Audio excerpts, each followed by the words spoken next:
سورۃ المائدہ کی آیت نمبر 106۔ الحمدللہ وکفی والسلام علی عبادہ الذین اصطفی خصوصا علی سید الرسل وخاتم الانبیاء وعلی آلہ واصحابہ الاتقیاء۔ اما بعد فاعوذ باللہ من الشیطان الرجیم بسم اللہ الرحمن الرحیم۔ یا ایہا الذین آمنوا شہادت بینکم اذا حضر احدکم الموت حین الوصیۃ اثنان ذوی عدل منکم او آخران من غیرکم ان انتم ضربتم فی الارض فاصابتکم مصیبۃ الموت تحبسونہما من بعد الصلاة فیقسمان باللہ ان ارتبتم لا نشتری به ثمنا ولو كان ذا قربى ولا نكتم شهادة الله إنا إذا لمن الآثمين۔ اس سورۃ المائدہ کی آیت نمبر 106 سے 108 تک جس واقعہ سے متعلق ہے وہ گزشتہ فرصت میں عرض کیا جا چکا ہے۔ آج ان 3 آیات مبارکہ کا ترجمہ آپ حضرات سماعت فرمائیں گے اور کل سنے ہوئے واقعے سے اس کو ہم مطابقت دیں گے۔ یا ایہا الذین آمنوا، اللہ رب العالمین ارشاد فرماتے اے ایمان والو، شہادت بینکم تمہارے درمیان گواہی، اذا حضر احدکم الموت جب تم میں سے کسی ایک کو موت سامنے آ جائے، حین الوصیہ وصیت کے وقت، اثنانی وہ گواہی 2 آدمیوں کی ہوگی، ذوی عدل جو دونوں عدل والے ہوں، منکم او آخران من غیرکم یا تو وہ تمہیں میں سے ہو یعنی مسلمان ہو یا 2 تم سے علاوہ ہوں یعنی غیر مسلم ہو۔ بعض علماء فرماتے ہیں کہ یہ ابتداء اسلام کی بات ہے یا حالت سفر کی بات ہے کہ ایسی صورتحال میں اگر مسلمان گواہ نہ ملے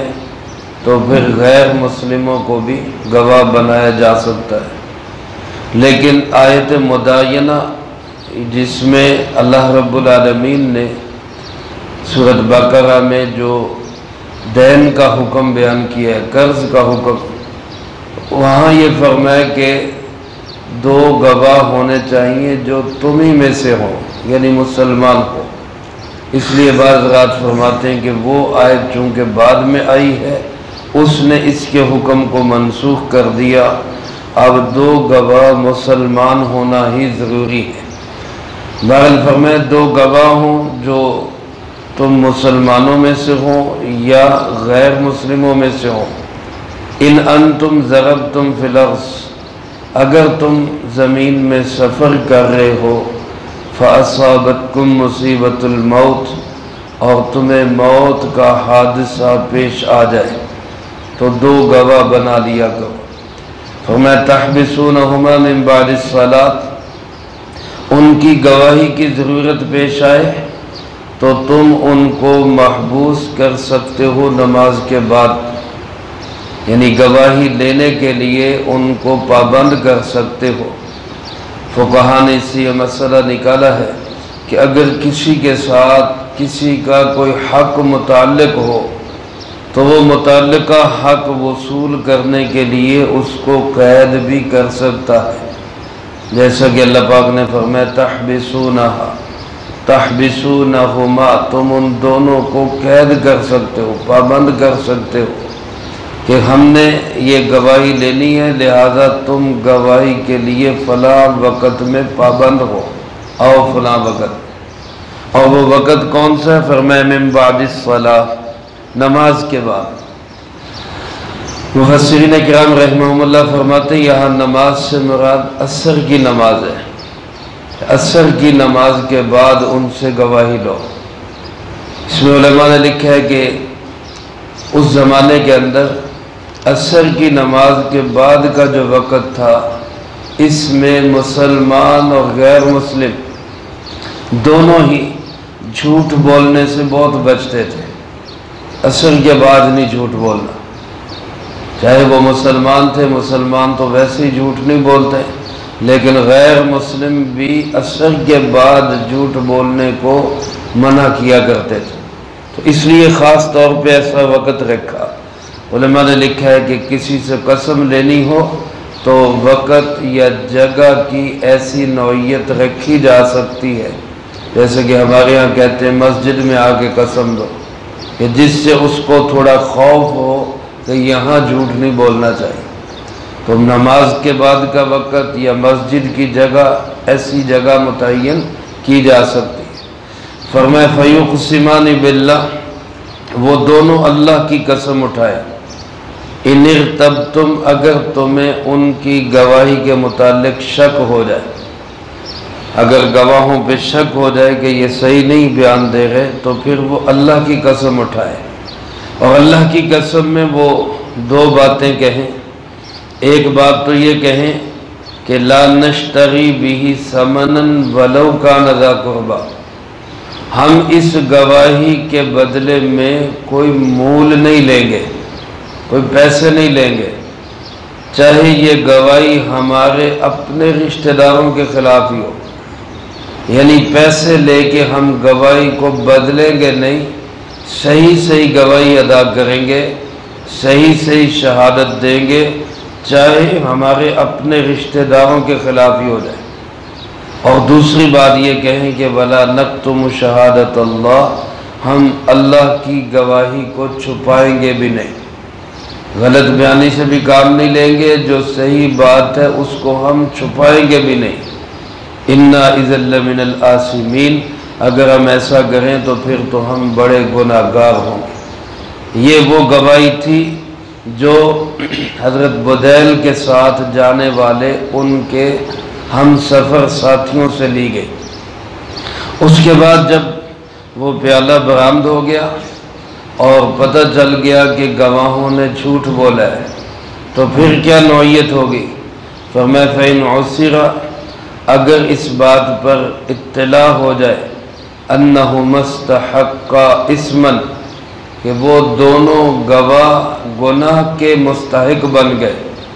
یعنی انہوں نے گناہ کما دیا، جھوٹی گواہی دے دی ہے،